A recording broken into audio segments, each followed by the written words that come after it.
this week, or at least the time of filming, is National Dog Week, and we are honoring that with our dogs, our little pets, our furry friends. Oh my gosh, I see your face. It's so cute. Oh, baby. This is 9-week-old Oscar. He's only 9 weeks. Look at how cute He's precious. And we've got 9-year-old Woody. Oh my God. That's good. We have some age representation here. We do, Right. absolutely. We cater for all ages here. Well, I'm really excited for this conversation, obviously, because it's super cute having our furry friends here, but also because it's really important. This is something that I'm really curious about. It's dogs and dating, the relationship between the two. If having a dog makes you more dateable, there's all these things that we can talk about. I want to start off by talking about Tinder. I know it seems unrelated, but this week, the New York Post reported that the app is taking initiative to match dog rescues with potential owners. So the app is going to allow users to find dogs, like find a forever home for dogs for this week, National Dog Week. So not only will people on Tinder be able to find love, but find a furry friend forever. So I want to ask you guys, this is a huge app dating platform that everyone knows, and they're partnering up with dogs. What do you guys make of this? Well, I think there's a huge correlation with dogs and dating, and pets and dating. Is one of the biggest questions we get asked by people is someone pet friendly? And it's one of the things that we answer all the time, are questions on how do we introduce dogs? It's not just children anymore, how we're introducing children, but how do we introduce animals, dogs, cats, and all sorts of animals to each other? So it's always one of those things that you know people, we've heard so many horror stories with dating about people, oh, he's found the treats. I had a bit of blackmail material here. We often get asked about dogs when dating, and Heather, I don't know about you, but sometimes when we talk to people and say, what's the feedback, and it's, oh, he didn't get on with my dog, or she doesn't like cats, or she's allergic to cats, or he doesn't like, you know, the other animals that I have in the house. So it's always something that we try and balance out, and we do talk about pets when we're matchmaking, because it's like children. They're our fur babies, they are part of our family. Animals are not just there as the soft cute things, they're very much part of the dating process, often more so than grown-up children, to be perfectly honest, because they're always going to be there. So it's something that comes up so often about these animals, and so it's not something we can ignore. And I love the fact that Tinder have actually done this and are doing something with Dog Adoption Week, and we're picking up on it as well to talk about the importance of animals when dating, because it's an important subject. It really is. I want to speak a little bit more on Tinder, and then we'll let it go. But you know, there's some people that say that when your profile features a dog, a furry friend, that it makes it, you're more likely to swipe right on that person. It's like inviting or something. So this begs the question, does having a dog make you more dateable? I love that question. I think if you are an animal owner, I think we get this sense that you have a level of empathy. Not saying, I don't want this to be misunderstood, but I think that kind of perception that we get with snuggling up with something that is kind of relies on us to stay alive and exercise and get fed. And so it does, I think as humans, we look at that and we quickly assume things about somebody, especially when only looking at a photo. So I will say that people that adopt or that have animals or that have that companionship, I think they're, you know, kind of categorized a certain way. But again, that's where we have to be careful, right? Is that just because they have an animal in their photo doesn't really mean that much about their character. The perception can be that, but really the character of the person how are they treating that animal? How would they treat their companion, in a relationship? We don't want to assume something about somebody just simply because of a photo. And we also don't want to assume something about somebody because they don't have a pet, right? Maybe they just haven't found that right pet. Pets, exactly what you said, Genevieve. I think we will all say that when we own animals, they are an integral part of our lives. They're that companion word. And while we're looking for that in a partner, companionship, we also know that we can connect with another being on a level that is just a best friend companionship through possessing pets. It's important. It's so true. Okay, now I want to get your thoughts on this one. So, according to a study published in the Journal of Neuroscience and Biobehavioral Review, dogs can tell when someone is a mean person. Apparently, they can pick up on subtle cues that humans miss, like body language, tone of voice, even like the smell someone is emitting. So they can tell if someone is trustworthy, if they're kind, or if they're just plain mean. So this makes me think of the very awkward experience if you introduce your date to your pet and your pet does not like your date. What do you do with this information? Run. Have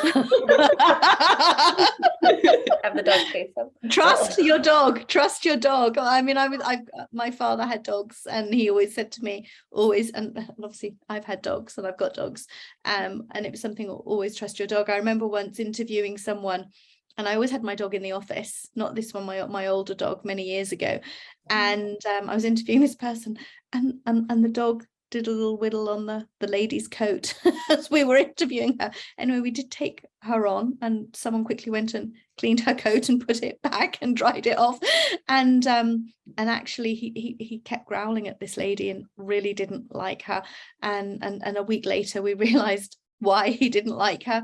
She didn't last with us very long. But it was really interesting how the dog sensed the problem, and dogs are very clever. They pick up things that we don't. It's like, that's why they're trained for illnesses. That's why they're trained for drug and bomb disposal. They've got this sense of heightened awareness. Don't know what it is, but they just do. Oh, he's just so adorable.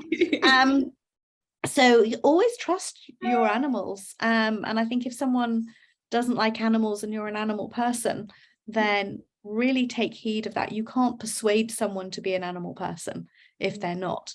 And if that's really important to you, then it's really important that you you do take note of that and make sure that the animals are treated in the same way as your children, because it's an important part of who you are and your lifestyle. It really is. It's a reminder that instincts are really important. It's a reminder that we need to listen to our gut. We need to listen to the people around us that are sensing certain things, that our animals are sensing certain things, because, they want to protect us and take care of us. And I think it's worthy of, okay, hang on, you reacted that way. Don't just ignore it. Don't just ignore your own personal instinct either. Exactly. Question it and analyze it, and, just be aware of it. So absolutely. He's just so cute. Like you said, Genevieve, pets can be a touchy subject. Like a lot of pet owners view their pets as equally important as their children, or they treat them like children, and rightfully so, in my opinion. But not everyone feels that way. So, for example, maybe one partner thinks it's okay for the pet to sleep in the bed, but another partner says, no way, that is not happening. So what about like deal breakers when it comes to pets and dogs and how you should care for them? Woody, what do you think? Do you think you should He's got his back to it. He's going, okay, I've had my 5 minutes of fame. I've had enough now. I think you always need to be transparent with the level of the relationship that you have with your pet. I know I've got a dog and I've got cats. I can't stop my cats climbing into bed in the morning when it's cold. It just isn't going to happen. Luckily, I have a very patient partner, but it's one of those things that you have to be transparent. And I know when I started dating a couple of years ago, and this little thing likes to climb into bed in the morning it is something that you have to be honest and open with people about, and say, you know, my dog does jump into bed with me and it does put some people off, and sometimes in my bed there's a dog and 2 cats, so it gets busy in there sometimes in the morning, especially on a cold morning in England. It gets really busy. So it is one of those things that you have to be really real about your situation. Don't try and hide it, because people are going to find out, and it's not going to suit everybody. And don't be offended if it doesn't suit everybody and it's not everybody's cup of tea. You've just got to, you know, be honest about it. I love the way he's got his back to me now. Oh no, he keeps peering around. What are you talking about me? Yeah, I think it's all about communication. I completely agree. I think also compromise. You might not be a cat person. You might not be a dog person. You might not be a dog in the bed person. But I have to say, these things actually kind of change. And I'm sorry to say, you might be watching this and saying, never, ever am I going to be a cat person. But let me tell you some beautiful stories of how that actually changes when you find the right person. And then I've had men say, cats, schmats, blech, never.